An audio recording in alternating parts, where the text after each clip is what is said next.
ட்ரெய்லரை பார்த்துட்டு ஃபுல் எக்ஸ்பெக்டேஷனோட படத்துக்கு போன மக்கள் எல்லாரையுமே லோ பேட்டரி ஆக்கி வெளியில அனுப்பின படம் தான் இப்போ இந்த லிஸ்ட்ல பார்க்க போறோம்.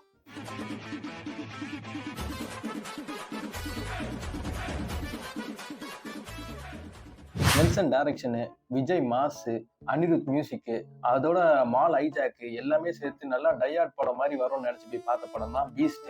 தியேட்டர்ல என்ட்ரி சூப்பரா வந்துச்சு. அதுக்கப்புறம் பாத்தீங்கன்னா படம் ஃபுல்லாமே மால்ல ஒரு ஸ்டாஃப் மீட்டிங் நடக்கிற மாதிரி தான் அங்கங்க கூட்டமா உட்காந்து பேசிக்கிட்டே இருந்தாங்க. படம் ஸ்லோ ஆகும் போதெல்லாம் அனிருத் பிஜிஎம் போட்டு கொஞ்சம் அப்படி இப்படின்னு தட்டிக்கிட்டி மேல கூட்டுன்னு வந்துட்டாரு. ஆனா அது மட்டும் இல்லாம இருந்தோம்னா பாதி படத்துல ஏஞ்சி நம்ம கண்டிப்பா வெளில வந்துருப்போம்னு நினைக்கிறேன். செகண்ட் ஹாஃப்ல ஹீரோ கிட்ட கன்னே இல்லைன்னா கூட அவர்கிட்ட கான்பிடன்ஸ் அந்த அளவுக்கு இருக்கும். எந்த அளவுக்குன்னா லாஜிக் அந்த இடத்துல ஏரோப்ளைன் மோடுக்கே போயிடுச்சு, அந்த அளவுக்கு இருந்துச்சு. யாரா நீ இவ்வளவு டேலண்டட் ஆகுற? சாவுற நேரத்துல கூட குபீர்னு சிரிப்பு வர மாதிரி ஜோக் அடிக்கிற. இதுல இருக்கிற கேஸ்ட், மியூசிக், காமெடி, ஆக்ஷன் எல்லாமே சூப்பரா இருக்கு. ஆனா ஸ்டோரி மட்டும் தான் இந்த படத்துல இல்லை.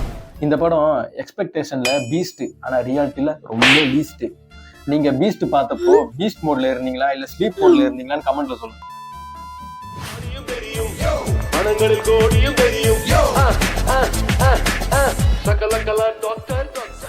இந்த படத்துல குட் என்ன, பேட் என்ன, அக்லி என்னன்னு சொல்லிட்டு இன்ட்ரோல் வரைக்கும் இல்ல, படம் முடிகிற வரைக்குமே நம்ம சூஸ் பண்ணிட்டா தான் இருந்தோம். அந்த படம் தான் குட் பேட் அக்லி. டைட்டில் பார்த்தாலே மாசா இருந்துச்சு. Good side, bad side, ugly side, ஒரே ஆக்டர் 3 சைடு, பெரிய சைக்கலாஜிக்கல் ஆக்ஷன் மூவின்னு நினைச்சு போய் பார்த்தா ரீல்ஸ். இந்த படம் நம்ம அஜித் சாருக்கான ஒரு ட்ரிபியூட் வீடியோ. ஏன்னா ஒரு 3 மணி நேரம் ஓடிச்சு. ஏகே என்ன சூப்பரா நடிச்சிருந்தாலும், சீன்ஸ் கடகடன் மாறிட்டே இருந்தாலும், நல்ல மியூசிக் போட்டிருந்தாலும் கூட படம் என்ன கேட்டகரின்னு நம்மளால கடைசி வரைக்கும் கண்டே பிடிக்க முடியல. எங்க தலைக்கு எவ்வளவு தில்லு பத்தியா? இந்த படம் அஜித் சாரோட ஃபேன்ஸுக்கு ஒரு நல்ல ட்ரீட்டு, ஆனா ஜென்ரல் ஆடியன்ஸுக்கு ஒரு வேட்டு. எக்ஸ்பெக்டேஷன்ல பார்த்தோம்னா இந்த படம் குட் பேட் அக்லி, ஆனா ரியாலிட்டியில குட் பேடு அக்லி. இது ஒன் டைம் வாட்சான்னு யோசிச்சு பார்த்தோம்னா கண்டிப்பா ஒன் டைம் வாட்ச் தான், இல்லைன்னா நம்ம பிரெயினுக்கு கன்ஃபார்மா வாரண்டி இல்லை. பிரெயினுக்கு ஒன்றும் ஆகலையே. இந்த படத்துல உங்களுக்கு குட் என்ன, பேட் என்ன, அக்லி என்னன்னு தெரிஞ்சிருச்சுன்னா கமெண்ட்ல சொல்லுங்க.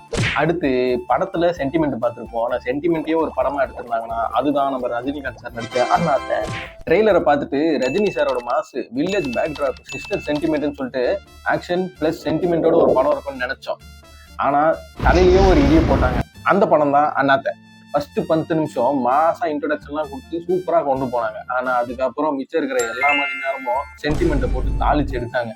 இந்த படத்தை வேற ஃபேமிலி கூட போயிருந்தா கூட ஒரு கனெக்ட் வந்திருக்கும். ஃப்ரெண்ட்ஸுங்களோட போயிட்டேன், அவனுங்க லைவா ரோஸ்ட் பண்ணுறாங்க பக்கத்துல உட்காந்துட்டு. படத்துல சென்டிமெண்ட் இருக்கலாம், சென்டிமெண்ட்டே படமா எடுத்து வச்சிருக்காங்க.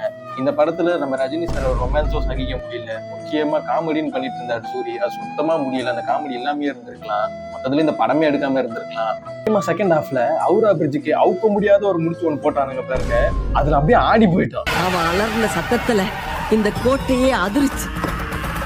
மொத்தமா ட்ரெய்லர் பார்த்து எக்ஸ்பெக்டேஷன்ல அண்ணாத்த, ஆனா ரியாலிட்டியில என்னத்த. இந்தியன் 1 பார்த்துட்டு இந்தியன் 2 வந்த உடனே சிஸ்டம்லாம் அப்படியே நடுங்கி போயிடும் நடக்கிறோம். ஆனா தியேட்டர்ல ஆடியன்ஸ் நடுங்கு தான் மிச்சம். ஒரு படத்தை பாக்குறோம்னா அந்த படத்தோட ஹீரோ கேரக்டர் நம்ம கனெக்ட் ஆகும் தான் பார்ப்போம். ஆனா இந்த படத்துல கனெக்ட் ஆகுறதோட இன்டென்ட் தான் இருக்காது. முக்கியமா இந்த படத்தோட டைரக்டர் சங்கர் இருக்கார் இல்லையா, உட்காந்து படத்துக்கு பெயிண்ட் அடிக்கிறத விட்டுட்டு கொஞ்சம் கதையில கான்சென்ட்ரேட் பண்ணா கதை ஒழுங்கா வரும். இந்தியன் 1 எவ்வளவு பெரிய லெகசி, எவ்வளவு சூப்பர் படத்தை கொண்டு வந்து இப்படி பண்ணி வச்சிட்டாங்க. இந்தியன் 2 எடுத்து தாத்தா வராருன்னு பாட்டுலாம் போட்டாங்க. ஆனா தாத்தா வந்தாரு, அவர் அந்த படத்துலயே தாத்தாவா தானே இருந்தாரு இந்தியன் 1லயே. இதுலயும் அதே வயசுலயே வராரு. இத்தனை வருஷம் கழிச்சு அது என்ன கான்செப்ட்ல யோசிக்கிறாங்க, லாஜிக்கே இல்லாம ஒரு படத்தை எடுத்து வச்ச மாதிரி இருந்துச்சு இந்த படம். ஃபைட்டு சீனும் சரி, அந்த வர்மமா ஏதோ காட்டுவாரு, அந்த வர்ம சீனும் சரி, எல்லாமே இந்த ஸ்கூல் பசங்க நாடகம் நடத்துவாங்கல்ல, அவங்க கூட இப்ப நல்லா ஸ்கிரிப்ட் எழுதுவாங்க ஸ்கூல்ல பண்ற நாடகம் கூட. ஆனா இவங்க ஏன் இப்படி ஒரு ஸ்கிரிப்ட் எழுதி வச்சாங்கன்னு தெரியல. மொத்தமா சேர்த்தீங்கன்னா இந்த படம் இந்தியனோட பேரையே கெடுத்துருச்சு.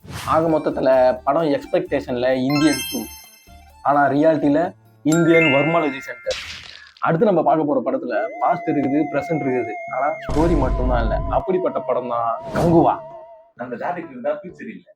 அந்த டேரக்டருக்கு ஃபியூச்சர்லாம் கரெக்டா தான் இருக்குது, ஆனா அவர் கூட நடிக்கிறாங்க பாரு, அவங்களுக்கு தான் ஃபியூச்சர் இல்லாம போயிருக்கு. ஃபர்ஸ்ட் ஹாஃப்ல தான் புரியலன்னு சொல்லிட்டு படத்தை செகண்ட் ஹாஃப் வரைக்கும் பார்த்தா அப்பதான் தெரியுது எப்படி பார்த்தாலும் இந்த படம் புரியாது. ஆக மொத்தத்துல படம் எக்ஸ்பெக்டேஷன்ல கங்குவா, ரியாலிட்டியில நக்கு செத்த பையல மூஞ்சி மோரையும் பாரு, மூஞ்சி மோரையும். இந்த படம்லாம் நம்ம பார்த்தது தப்பு கிடையாது, மாசா இருக்கும் நம்பணும்ல, அதுதான் தப்பு. ஸோ இந்த வீடியோ உங்களுக்கு பிடிச்சிருந்துச்சுன்னா லைக் பண்ணுங்க, ஷேர் பண்ணுங்க. இதே மாதிரி நிறைய வீடியோ பார்க்கணும்னா கண்டிப்பா சப்ஸ்கிரைப் பண்ணுங்க. Until then, bye from Subhash 24 Friends.